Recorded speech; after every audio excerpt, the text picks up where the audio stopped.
കോൺഗ്രസിന്റെ പട്ടിക ഏറ്റവും സങ്കീർണമായ പ്രഖ്യാപനം നടത്തേണ്ട ദിവസമാണിന്ന്. കാരണം തർക്കങ്ങളുള്ള മണ്ഡലങ്ങൾ, എംപിമാരെ ഉൾക്കൊള്ളിച്ചുകൊണ്ടുള്ള പട്ടിക വരുമോ, അവരെ എങ്ങനെ അനുനയിപ്പിക്കും, എങ്ങനെ വലിയ രാഷ്ട്രീയ ചോദ്യങ്ങൾക്ക് കൂടിയാണ് ഉത്തരം നൽകേണ്ടി വരുന്നത് കോൺഗ്രസ്. അങ്ങനെ ഇന്നത്തെ ഒരു ദിനം കോൺഗ്രസിന്റെ രാഷ്ട്രീയ നീക്കങ്ങൾ തന്നെയായിരിക്കും വാർത്തകളിൽ നിറയുക എന്ന് ഉറപ്പാണ്. ഇന്ന് വൈകിട്ടോടുകൂടി തന്നെ കോൺഗ്രസിന്റെ രണ്ടാമത്തെ പട്ടിക പുറത്തു വരും. 37 എംപിമാർ 37 സീറ്റുകളിലെ പ്രഖ്യാപനമാണ് ഇന്ന് നടക്കാൻ പോകുന്നത്. എന്താണ് കോൺഗ്രസിന്റെ നീക്കം എന്നതാണ് ഏറ്റവും പ്രധാനപ്പെട്ട കാര്യം. കാരണം ഇത് അങ്ങേറ്റം സങ്കീർണമാണ് കോൺഗ്രസിനെ സംബന്ധിച്ച്. കാരണം തർക്കങ്ങൾ എല്ലാ തരത്തിലും ഉണ്ടാവാൻ സാധ്യതയുണ്ട്. അതുകൊണ്ട് തന്നെ പരമാവധി പൊട്ടിത്തെറികൾ ഒഴിവാക്കിക്കൊണ്ടുള്ള ലിസ്റ്റ് പ്രഖ്യാപനമാണ് പ്രതീക്ഷിക്കുന്നത്. പലതരത്തിൽ ഇതിൻ്റെ തുടർ നീക്കങ്ങളും സാധ്യതകളുണ്ട്. കോൺഗ്രസിൻ്റെ അതൃപ്തരെ ഒപ്പം ചേർക്കാൻ ഇടതുമുന്നണിയും നീക്കമുണ്ടോ? ലീഗിലും ചില തർക്കങ്ങളുണ്ട്. ഒപ്പം തന്നെ ഇടതുമുന്നണിയിലും ആശയക്കുഴപ്പം തുടരുന്ന ഇടങ്ങളുണ്ട്. മലപ്പുറത്തെ മണ്ഡലങ്ങളടക്കം, താനൂരടക്കമുള്ള മണ്ഡലങ്ങളിലടക്കം ഇപ്പോഴും ആശയക്കുഴപ്പങ്ങൾ തുടരുകയാണ്. നമുക്ക് വിശദമായി കടക്കുമ്പോൾ തർക്കങ്ങൾ തുടരുന്നതിനിടെ രണ്ടാം ഘട്ട പട്ടിക പുറത്തിറക്കാൻ കോൺഗ്രസ് ഒരുങ്ങുകയാണ്. അവശേഷിക്കുന്ന 37 സീറ്റുകളിലും സ്ഥാനാർത്ഥി പ്രഖ്യാപനം വൈകിട്ടോടെ ഉണ്ടാകും. എംപിമാർ മത്സരിക്കുന്നതുമായി ബന്ധപ്പെട്ട് നിലനിൽക്കുന്ന അനിശ്ചിതത്വമാണ് കണ്ണൂർ, പത്തനംതിട്ട ജില്ലകളിലെ സ്ഥാനാർത്ഥി നിർണയത്തിന് തടസ്സമാവുന്നത്. എംപിമാർക്ക് ഇളവ് നൽകരുതെന്ന നിലപാടിൽ പ്രതിപക്ഷ നേതാവ് ഇപ്പോഴും ഉറച്ചു നിൽക്കുകയാണ്. അതേസമയം അനിശ്ചിതത്വം തുടർന്നാൽ ജയസാധ്യതകൾക്ക് അത് വെല്ലുവിളിയാകുമെന്ന നിലപാടിൽ രമേശ് ചെന്നിത്തലയുമുണ്ട്. കടുത്ത നിലപാടിൽ തുടരുന്ന കെ സുധാകരൻ ഇന്ന് മാധ്യമങ്ങളെ കാണാനും സാധ്യതയുണ്ട്. ഇതാണ് കോൺഗ്രസിന്റെ തെരഞ്ഞെടുപ്പ് ചിത്രം. എന്താണ് ഇതിന്റെ രാഷ്ട്രീയം? എന്താണ് ഈ ചർച്ചകൾ, ഡൽഹി ചർച്ചകളുടെ പുരോഗതി? വിശദമായി പരിശോധിക്കാം. ഡാൻ കുര്യൻ ചേരുന്നു. Dan, good morning. ഡാൻ, ഈ വിഷയത്തിൽ കോൺഗ്രസിന്റെ രണ്ടാം വട്ട പട്ടിക പുറത്തിറക്കുമ്പോൾ പരിഹരിക്കേണ്ടതായ വിഷയങ്ങളുണ്ട്. ഒന്ന്, എംപിമാർക്ക് സീറ്റ് നൽകുമോ എന്ന കാര്യത്തിൽ വ്യക്തത ഉണ്ടാവണം. ഒപ്പം തന്നെ സാമുദായികവും അല്ലാത്തതുമായ പരിഗണനകൾ നൽകേണ്ടതുമായ നിരവധി മറ്റു വിഷയങ്ങളുമുണ്ട്. അപ്പോൾ ഈ വിഷയങ്ങളിലേക്ക് എന്താണ് കോൺഗ്രസ് കണ്ടുവച്ചിരിക്കുന്ന സമവാക്യം? ഒടുവിൽ ഡൽഹിയിൽ നിന്ന് ലഭിക്കുന്ന സൂചന എന്താണ്?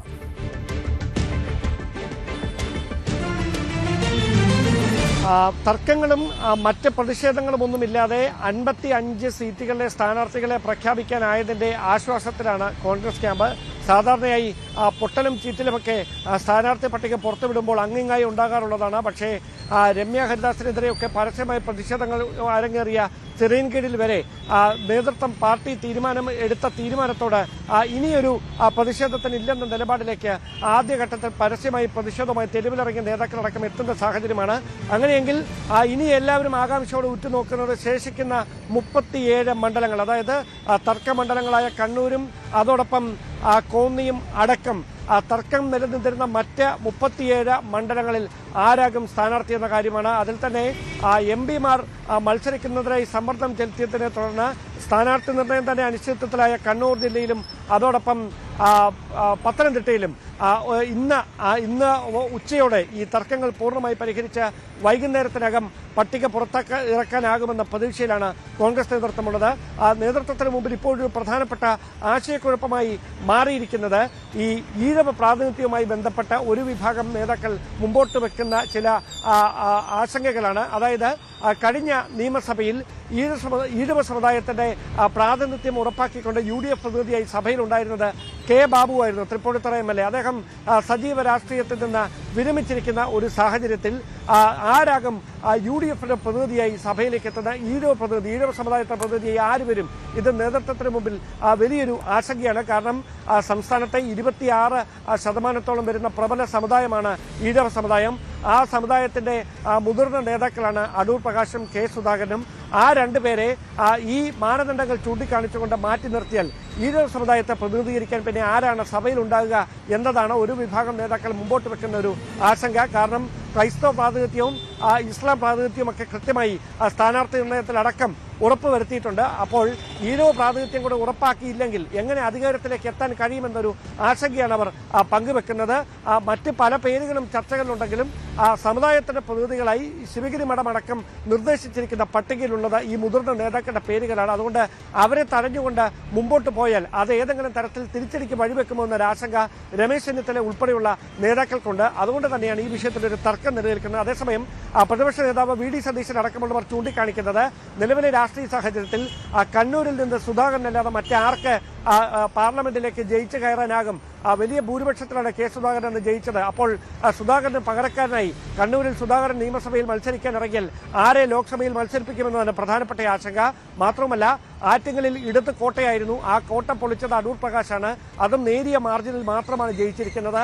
അങ്ങനെ അടൂർ പ്രകാശ് കൂടി കോന്നിയിലേക്ക് മത്സരിക്കാൻ പോയി വിജയിച്ചാൽ പിന്നെ ആറ്റിങ്ങൽ എങ്ങനെ നിലനിർത്താനാകും? അതായത് ലോക്സഭയിൽ നിർണായകമായ പ്രതിപക്ഷമാണ്, അല്ലെങ്കിൽ കേരളത്തിന്റെ പ്രാതിനിധ്യമാണ് ലോക്സഭയിൽ കോൺഗ്രസിന്റെ ഏറ്റവും വലിയൊരു അസറ്റ്.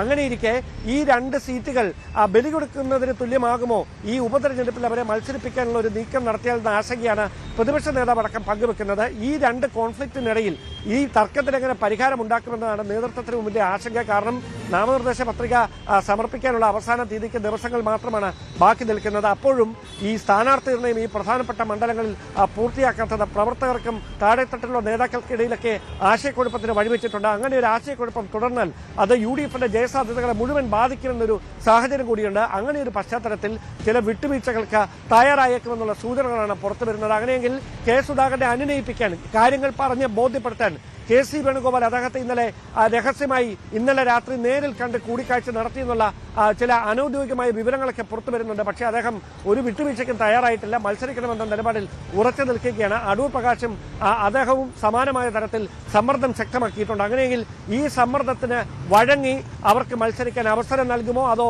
അത് മുഖവിലേക്ക് എടുക്കേണ്ടതില്ല എന്ന നിലപാടിൽ ഹൈക്കമാൻഡ് സ്ഥാനാർത്ഥികളെ പ്രഖ്യാപിക്കുമോ? ഈ ആകാംക്ഷ ഉയർത്തുന്ന ചോദ്യങ്ങൾക്ക് വിരാമമാകാൻ ഇനി മണിക്കൂറുകൾ മാത്രം ബാക്കി.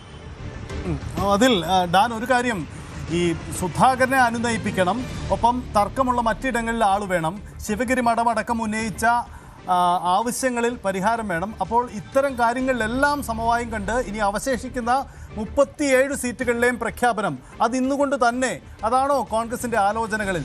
യഥാർത്ഥത്തിൽ ഇന്നലെ പുറത്തിറക്കിയത് ഒരു മുഖം രക്ഷിക്കാനുള്ള ലിസ്റ്റ് മാത്രമാണല്ലോ. അപ്പോൾ ഇന്ന് ഈ പൂർണ്ണമായ ലിസ്റ്റ് വരുമെന്ന് തന്നെ നമ്മൾ കരുതണം, അല്ലേ?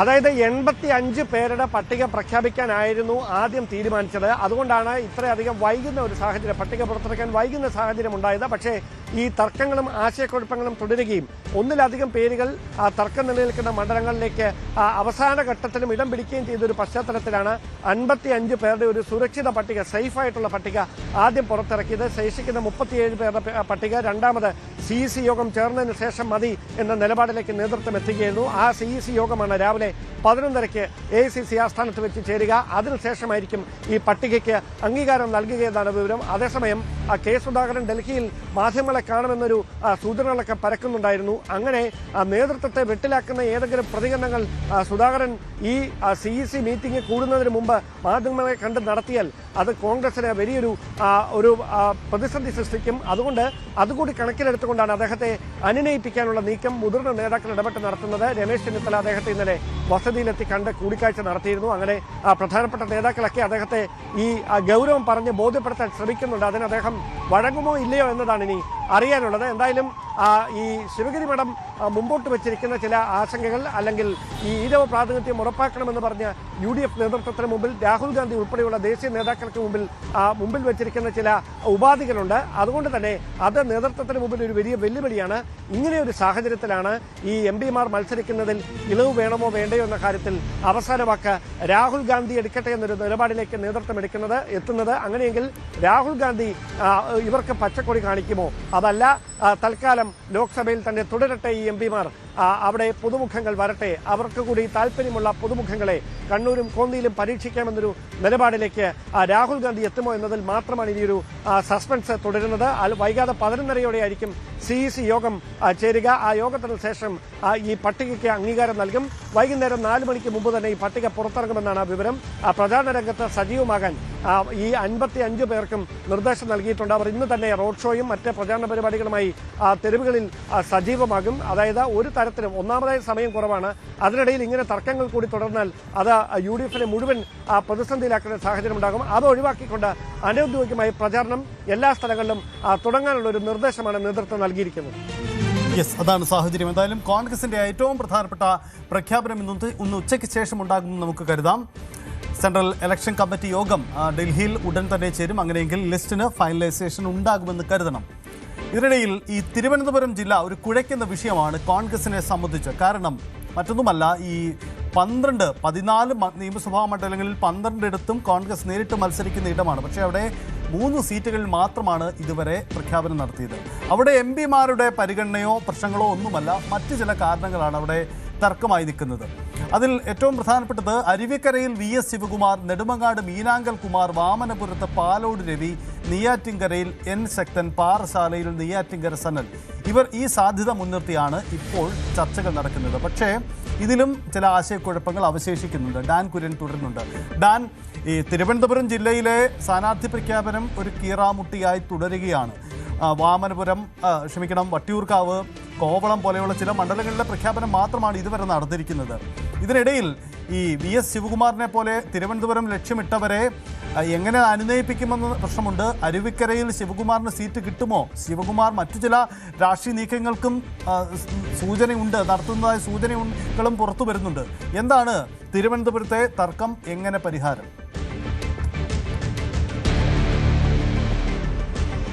തിരുവനന്തപുരം സെൻട്രലിൽ 7000 വോട്ടിന് മാത്രം പരാജയപ്പെട്ട തനിക്ക് UDF തരംഗം നിലനിൽക്കുന്ന ഈ സാഹചര്യത്തിൽ സീറ്റ് നൽകണം എന്ന ആവശ്യത്തിൽ ഉറച്ചു നിൽക്കുകയായിരുന്നു VS ശിവകുമാർ. പക്ഷേ നേതൃത്വം CMPക്ക് മറ്റൊരു സുരക്ഷിതമായ സ്ഥലം നൽകാനില്ലാത്തതിനാൽ തിരുവനന്തപുരത്ത് CP ജോൺ മത്സരിക്കട്ടെ എന്നൊരു നിലപാടിലേക്ക് എത്തുകയായിരുന്നു UDF നേതൃത്വം. അങ്ങനെയാണ് എങ്കിൽ തനിക്ക് അരുവിക്കര നൽകണമെന്ന ആവശ്യം VS ശിവകുമാർ നേതൃത്വത്തിന് മുമ്പിൽ വെച്ചത്. ആ ആവശ്യത്തിന് നേതൃത്വം ഒരുവിൽ വഴങ്ങുകയാണ് എന്ന് വേണം മനസ്സിലാക്കാൻ. അങ്ങനെയെങ്കിൽ അരുവിക്കരയിൽ ശബരിനാഥനോ ശിവകുമാറോ എന്ന ചോദ്യത്തിന് ഏറെക്കുറെ ഉത്തരമായിരിക്കുന്നു. VS ശിവകുമാറിനെ അരുവിക്കരയിൽ പരിഗണിച്ചേക്കും എന്ന് തന്നെയാണ് നമുക്ക് ലഭിക്കുന്ന സൂചനകൾ.